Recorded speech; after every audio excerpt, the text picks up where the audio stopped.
کہ ایک باپ نے اپنی 7 دن کی بیٹی اسے صرف اس وجہ سے قتل کر دیا کہ وہ پہلی اولاد کے طور پر بیٹا چاہتا تھا۔ میں نے اس کے اوپر کافی غور و تفکر کیا، FIR بھی منگوائی اس کی، پھر جو ہمارے سوشل میڈیا کے مختلف پلیٹ فارمز ہیں ان کے اوپر جو ویڈیوز ریئل ٹائم اپلوڈ ہوئی ہیں، ان کے قریبی رشتہ داروں کے انٹرویوز، وہ سارا کچھ دیکھنے کے بعد یہ چیز واقعی اسٹیبلش ہوئی کہ وجہ یہی تھی۔ یہ میں نے اپنی زندگی میں پہلا واقعہ اتنا سفاکیت والا دیکھا ہے۔ ویسے تو وقتاً فوقتاً واقعات آتے ہیں کہ کسی نے وہ مفلسی کے ڈر سے بچوں کو قتل کر دیا، لیکن یہ ایک جینڈر کی بنیاد کے اوپر یہ میری زندگی میں تو پہلا واقعہ ہے۔ یا میں نے مشرکین عرب کے بارے میں جو قرآن پاک میں اللہ تعالیٰ نے فرمایا کہ جب کسی کے گھر بچی ہوتی ہے تو اس کی حالت یہ ہے کہ اس کا چہرہ بگڑ جاتا ہے، سیاہ ہو جاتا ہے، اور وہ اب اس ٹینشن میں پڑتا ہے کہ میں اب اسے قتل کروں یا کسی زمین میں جا کے کہیں پہ دفنا دوں، میں کس طرح لوگوں کو فیس کروں گا۔ یہ پوری حالت نقشہ اللہ تعالیٰ نے قرآن میں کھینچا ہے۔ اور پھر سورہ التکویر کے اندر تو اس کا کلائمیکس آیا ہے کہ قیامت کے دن اللہ تبارک و تعالیٰ ایسے لوگوں کے ساتھ جنہوں نے یہ ظلم کیا ہے ان کی پرسش فرمائے گا اس حوالے سے۔ اعوذ باللہ من الشیطان الرجیم۔ وَإِذَا الْمَوْءُودَةُ سُئِلَتْ، جبکہ نومولود بچی سے پوچھا جائے گا قیامت کے دن اسے اللہ تعالیٰ زندہ کر کے، بِأَيِّ ذَنبٍ قُتِلَتْ، کہ کس گناہ کے سبب تجھے قتل کیا گیا تھا۔ یعنی ایک معصوم بچے کا کیا گناہ ہوگا؟ یعنی تیرا کوئی گناہ بھی نہیں تھا، اس کے باوجود تجھے تیرے باپ نے یا قریبی رشتہ داروں نے قتل کر دیا، تو اللہ تعالیٰ اس سے سوال کرے گا۔ یعنی سوال کرنے کے بعد ظاہر ہے کہ جو مجرم ہے اسے سزا دی جائے گی۔ صحیح مسلم میں حدیث ہے کہ اگر ایک سینگ والی بکری نے بغیر سینگ والی بکری کو مارا ہوگا نا تو قیامت کے دن اس کا بھی بدلہ دلوایا جائے گا۔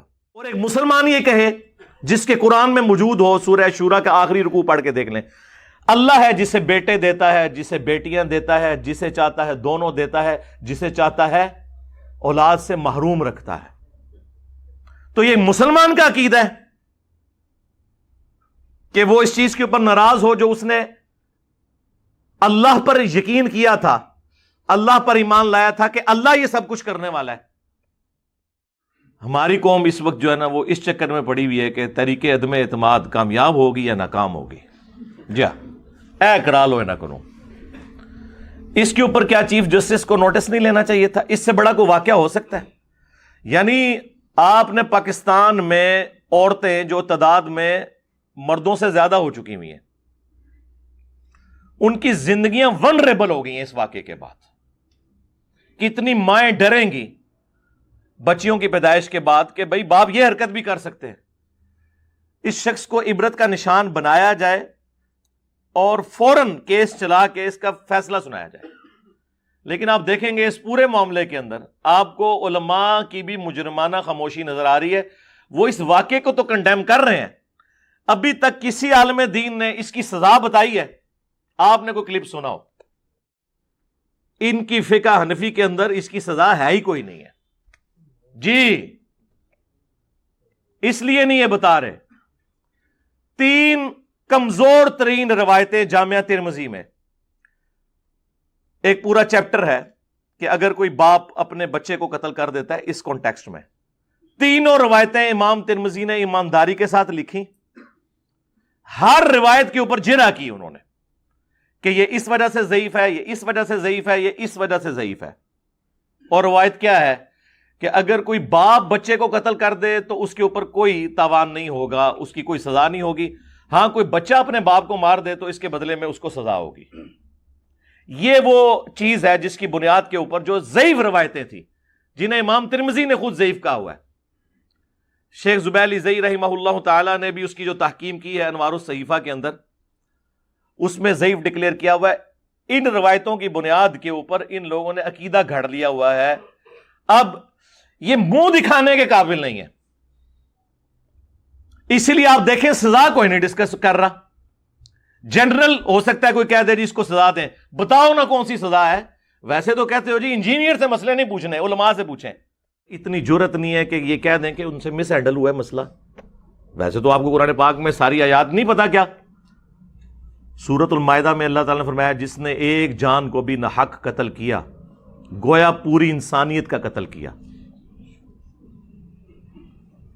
سوائے دو وجوہات کے جو ساتھ ہی بتا دی گئی کہ فساد فی الارض ہو یا قتل کے بدلے قتل، اور وہ بھی جوڈیشری کا کام ہے. اور جس نے ایک جان کو بچایا گویا اس نے پوری انسانیت کو بچایا، ایک انسان کو، چاہے وہ کافر تھا چاہے مسلمان تھا. تو یہ قرآن کی تعلیمات بالکل واضح موجود ہیں. سورۃ البقرہ میں اللہ تعالیٰ نے اتنا ڈسکریج کیا اس چیز کو کہ کوئی شخص مقتول کو معاف نہ کرے، اگرچہ اس کا جواز موجود ہے سورۃ النساء کے اندر کہ آپ دیت لے سکتے ہیں، لیکن اسے ڈسکریج کیا گیا. وَلَكُمْ فِي الْقِصَاصِ حَيَاةٌ يَا أُولِي الْأَلْبَابِ، قتل کے بدلے قتل کرنے میں پوری انسانیت کی زندگی چھپی ہے اے عقل مندو، تاکہ تم ڈر سکو. سورۃ البقرہ. سورۃ المائدہ میں یہاں تک آیا کہ قتل کے بدلے قتل، جان کے بدلے جان، آنکھ کے بدلے آنکھ، کان کے بدلے کان، ناک کے بدلے ناک، دانت کے بدلے دانت، اور ہر زخم کے بدلے اس لیول کا زخم. اب اس خبیث نے 5 گولیاں ایک چھوٹی سی بچی کو ماری ہیں، دیکھیں اندازہ کریں. اور اس کی ماں کے سامنے، اس کی ماں کو ابھی تک ہوش نہیں آ رہی ہے، وہ اسے دوائی دے کے سلا دیتے ہیں. اب مجھے بتائیں یہ واقعہ اس دنیا میں تو نہیں کوئی ماں بلا سکتی کہ جس کے سامنے اس کی بچی کے ساتھ اسی بچی کا باپ یہ حرکت کر دے. اس سے کوئی ورسٹ کیس ہو سکتا ہے؟ مجھے بتائیں کسی کے بچے کو قتل کرنے کا اس سے ورسٹ کیس کوئی ہو سکتا ہے کہ رشتہ داروں کی موجودگی میں دودھ پیتی بچی کو اسی حالت میں چھینا جائے؟ وہ دودھ پلا رہی تھی اپنی بچی کو، اسی حالت میں چھین کر زمین پہ پٹکا جائے اور وہ پٹکنے والا اس کا باپ ہو، دشمن نہیں کوئی، اور پھر اسے وہ 5 گولیاں مارے. اس سے ورسٹ کیس کوئی قتل کا ہو نہیں سکتا. مجھے بتائیں اگر یہ فساد فی الارض نہیں ہے تو اور کیا ہے؟ اور فساد فی الارض کی سزا سورۃ المائدہ میں یہ آئی ہے کہ ایسے لوگوں کے مخالف سمت کے ہاتھ اور پاؤں کاٹے جائیں، سولی لٹکایا جائے، یا اگر چھوٹے لیول کا جرم ہے تو ملک بدر کیا جائے. یہ فساد فی الارض کی سزا ہے. اس سے بڑا فساد فی الارض کیا ہوگا کہ آپ نے دنیا میں کروڑوں بچیوں کو ونریبل کر دیا ہے. اس طرح کی حرکتوں کی وجہ سے آندہ تو کوئی ماں اپنے خامند کے اوپر اعتماد نہیں کرے گی کہ وہ اپنی بچی کو اس کے ساتھ روانہ کر دے، کہ ہو سکتا ہے وہ غصے میں آ کے اسے کہیں پہ مار ہی دے. شک تو بیٹھ گیا نا. اس کو منطقی انجام تک اگر نہ پہنچایا گیا، اور میں یہ آپ کو پہلے بتا دوں اگر یہ فقہ حنفی کے چکر میں پڑ گئے تو اس کو سزا کوئی نہیں ہونی، یہ میں آپ کو بتا دوں. جی ہاں، علماء جا کے وہاں پہ باقاعدہ فقہ حنفی کے فتوے پیش کریں گے کہ جی باپ ہے نا، مالک ہے، مار دیا. ان ظالموں سے پوچھیں وہ جامع ترمذی کی حدیث نہیں تمہیں آتی ہے؟ یہ ترمذی کی جعلی روایت پیش کر رہے ہو جس کے اوپر امام ترمذی نے 3 روایتوں کے اوپر جرح کی ہے کہ روایتیں ٹھیک نہیں ہیں، اور جو حدیث صحیح سند سے جامع ترمذی میں ہی موجود ہے کہ قاتل اپنے مقتول کا وارث نہیں ہو سکتا. جنرل سٹیٹمنٹ ہے کہ اگر کوئی شخص کسی کو قتل کر دے نا، اس کی دولت کا وہ وارث نہیں بن سکتا. یعنی اگر کسی باپ نے اپنے بیٹے کو قتل کیا تو بیٹے کی دولت باپ کو نہیں ملے گی جو 1/6 حصہ ملنا ہے، یا بیٹے نے اپنے باپ کو قتل کر دیا تو بیٹے کو جو اس مال میں سے وراثت ملنی تھی سورۃ النساء کے اندر جو تفصیلات آئی ہیں وہ نہیں ملے گی. اگرچہ رشتہ قائم ہے، رشتہ نہیں ختم ہوا، خونی رشتہ تو کوئی نہیں ختم کر سکتا، لیکن دولت سے محروم. تو میرے بھائی ویسے تو یہ بڑا کہتے ہیں جی قیاس، اجتہاد، جی مجتہد وہ ہوتا ہے جس کے اندر بڑی کمپیٹنسی ہوتی ہے، وہ ساری حدیثیں اکٹھی کرتا ہے پھر ایک رزلٹ کٹتا ہے. اے رزلٹ کٹیا یہ حدیث نہیں تھی کہ قاتل اپنے مقتول کا وارث نہیں ہوگا. اگر قاتل اپنے مقتول کی دولت کا وارث نہیں ہے تو قاتل اپنے بچے کو یا بچی کو قتل کر دے تو اس کے بدلے میں وہ کیسے ایکسکیپ روٹ لے سکتا ہے کہ مجھے چھوڑ دیا جائے کہ میں اس کا باپ ہوں؟ دیکھیں نا جی، لاجیکلی ہے نا. قیاس کرنا ہے تو کوئی انسانوں والا کرو نا, اجتہاد کرنا ہے تو انسانوں والا کرو.